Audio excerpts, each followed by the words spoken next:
Hey guys, and welcome to another brand new video. In this video, we actually have some pretty crazy stuff to go and show you guys over here when it comes to the PlayStation 5, the comparison to PC, and pretty much we now have like a rough idea and concept of how much a, PS5 is kind of worth in terms of computer terms. And as well, we also have some pretty crazy stuff to talk about, what I kind of want to talk about in my prior video, but we had a little bit too much of a rant. Talk about some really huge kind of failures now in the gaming industry, some Xbox news, some kind of sad news in the end of the Xbox Live, and of course, I also want to go and show you guys a really cool hand. You guys will get that in a second. So make sure you guys are subscribed with the notifications on. I'll be live up on Twitch if you guys are bored down below. And of course, we have all the how links for the brand new Samsung promotion hashtag ad going on right now, where we have the tablets, watches, and phones all available. So click on those and check those out, hashtag ad. And I just want to show you guys this really quick before we dive in the video and how absolutely cool one of these things is. Now, this might look a little bit weird and funky for you guys before we dive in the video, but it's just really cool in the fact of people basically doing like the modeling and rigging of certain models and textures that people do in hands. I don't know, for some reason I have a massive interest in me wanting to learn this in Blender in the future. It might look a little bit funky and weird, but that's a-okay. So as of right now, guys, we have some pretty crazy news, because as you guys have probably seen, Ratchet & Clank has actually come out not too long ago. Ratchet & Clank was one of the bigger PlayStation 5 games out there, and well, now people are kind of somewhat comparing this to the PlayStation 5 and kind of going and showing on how much of a proper value both, of course, Xbox is a very similar stat-wise, but as well also the PlayStation 5, and what they would kind of be equivalent to like just a PC and overall. I thought this would be kind of a fun video to go and talk about and show you guys over here really quickly. So, as you guys know, Sony has been slowly porting their games over to Steam and Epic Games Store. And I'm going to give you guys more of a run through because I'm a PC guy myself, where you guys can see they're basically like the minimum, like the lowest level, mediocre quality, not the best we could ever see, would be at like 720, 30 FPS, which, as you guys know, at this point, it's almost an industry console standard for 4K 30 to be the pretty much good minimum if we're pushing for resolution. And this is also on the very low graphics, so it looks mediocre, resolution looks bad, and this is actually pushing for like a 960 card. I had a 970 like 7 years ago, so this isn't the world's worst call. 8 gigs of RAM, at least 75 gigabytes of storage, SSD though recommended. And if you saw a lot of the drama before, SSDs were highly recommended to as well, mainly on the fact of like there was a lot of flash loading in between, like it's a Portal game where you're using rifts, you're basically teleporting different boss fights all the time. The recommended is pretty much the bare medium of a 1080-60, which is still, I would say, for a PlayStation or Xbox standard, very low, where they're pushing for a medium, and even that is not that nice. And that's looking for a 2060, which is still a relatively newer card, still a few years out because they're currently in the 4000 series, at least for a little bit, and of course at least 16 gigabytes of RAM, and of course 75 gigabytes of SSD. Now, we're kind of slowly now getting to actual proper specs, where a 1440p 60 fps 4K 30 fps, which is kind of the baseline over here, and high graphic settings, you want to have at least a 3060 Ti. For reference, I have a 3080 Ti on my PC, and I'll probably stick on that for a while because I don't usually run into too many issues when I'm streaming, but this is a pretty good high-end PC, and also looking for at least a 75 gigabyte SSD. Probably this is one of the more important parts over there. And of course, as well, when it comes to more of the higher thing stuff, because there was a performance and also resolution mode in comparison for the PS5, you're at a 1440p 60 fps at least, with also ray tracing with an NVIDIA 3070. So once again, slightly lower than my card, but still, that's some pretty high up settings as well. And of course, the ultimate ray tracing at 4K 60, which is actually above PlayStation and Xbox standards, with also ray tracing involved. You want to have a 4080 at least as the bare minimum. Don't forget, there's also higher tier cards than even that as of right this second, with way better CPUs and 32 gigs of RAM. Now, it's kind of interesting because Zuby Tech over here even said to go and match this for the actual proper price points over here, you need an $1,800 PC, $1,800, which is a lot of money, because don't forget the normal standard console right now is kind of almost on sale for $450, so it's a little bit more on the cheaper and lower end. So that's insane to go and see that basically at this point it's almost 4 different consoles put together to go and match the same exact stats of what they are. And it's kind of why I feel like we almost need to always maintain consoles, because consoles may also get outdated, which makes sense because it still takes a lot of time and research, and they usually try to go set up for a baseline level to go and set their consoles instead. Like, it makes a lot of sense in my mind.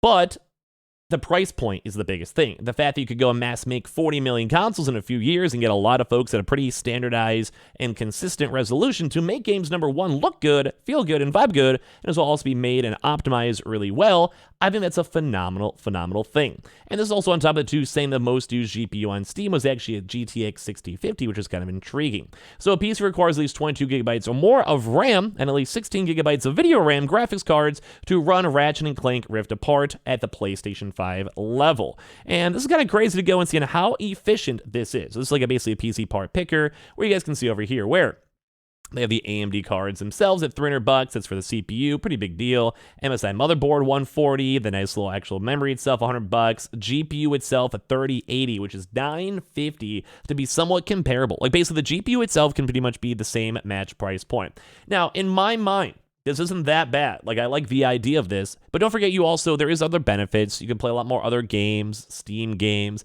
You could do things like, browsing good old Facebook, all of that, all that good stuff.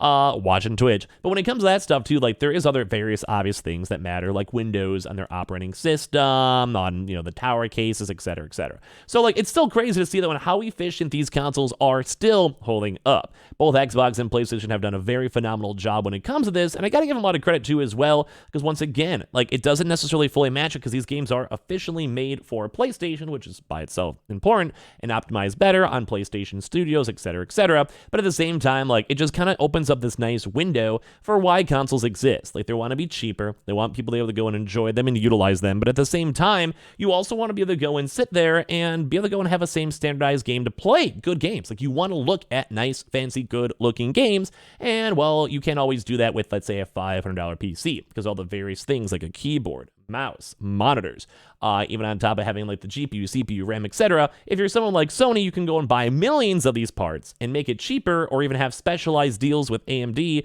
to sell these deals more, because AMD knows they're going to be making 100 million PlayStation 5s over time, so it's worth them to lose some money for the cost leader over time versus like someone trying to build a PC. But it's crazy to go and see this because some of the specs, even for lower end PCs and equivalent price points, will not even have close to the same amount of standards too as well. So looking at this for the PS5 over here is at 646 FPS. We have a very nice high-end machine at 52 itself, and you can pretty much go test this live on in. So this is pretty much almost like my actual PC. Like I said, I have a 3080 Ti, which is pretty much the same exact thing. So the price point is insanely different. Now as well, if you guys want to go for even a bigger one over here too, you can have slightly the higher averages and such. Same with the PlayStation 5 for the performance mode. So it just kind of goes to show that the PlayStation and, of course, as the Xbox is very similar stat-wise, will both be holding up very, very, very well and everything all considered. So kind of cool to go and see the actual hands-on for the stuff, at least in my opinion. Now as well, we also have some kind of cool news too when it comes to Embracer news. Well, maybe not cool for them, but Embracer Group is starting to close studios now, after losing on a deal worth billions of dollars.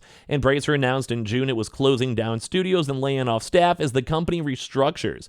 Embracer Group has shut down Campfire Campbell as the company begins closing down some of its development studios after announcing a few months back that a deal worth $2 billion fell through, which is insane. That's big money. The news first made on LinkedIn by Bruno Christian Belbu, who found it. According to his LinkedIn profile, was an executive producer at the studio before it actually closed down too as well.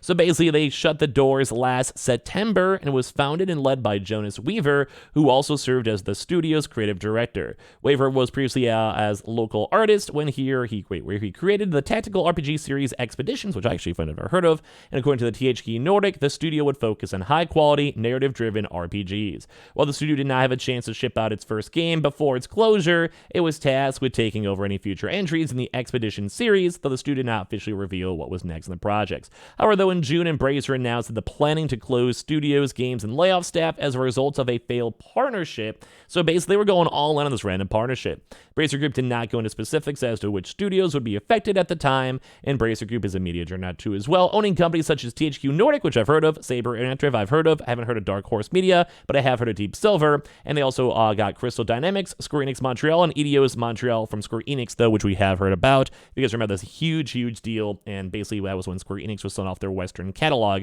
of many various games. So it seems like there is still some trouble in the gaming industry. We have seen a lot of layoffs and other big drama too as well floating around. We also had some pretty interesting stuff too, where some Somerville is now available on top of this, in case you guys are curious, coming out here for the PlayStation 5. Wasn't the best game out there, but it's always intriguing to see the exclusives go and switch between the two. Also, if you guys do have Xbox Lives, one of their very last games out here will be coming out here with Blue Fire and Inertial Drift. or initial, I'm not sure, blah, blah, blah, whatever. Nothing super crazy, but it's kind of sad to go and see the end of the era still for the Xbox Live Gold being phased on out for Game Pass. And of course, Final Fantasy XIV, I'm still hyped up coming out for this one. A lot of folks have been getting even more hyped up for the expansion and it coming out for Xbox, and I kind of want to play it myself, which is the reason why I brought it up again in this video. So make sure you guys check out the Samsung and How links down below. All the phones, tablets, and all that stuff, Samsung partner stuff down below. Thank you so much, Samsung. Twitter and Twitch down below. We're live on Twitch right now. And of course, give me your thoughts and comments and everything else down below. And I appreciate you guys all so much for watching here in the first place.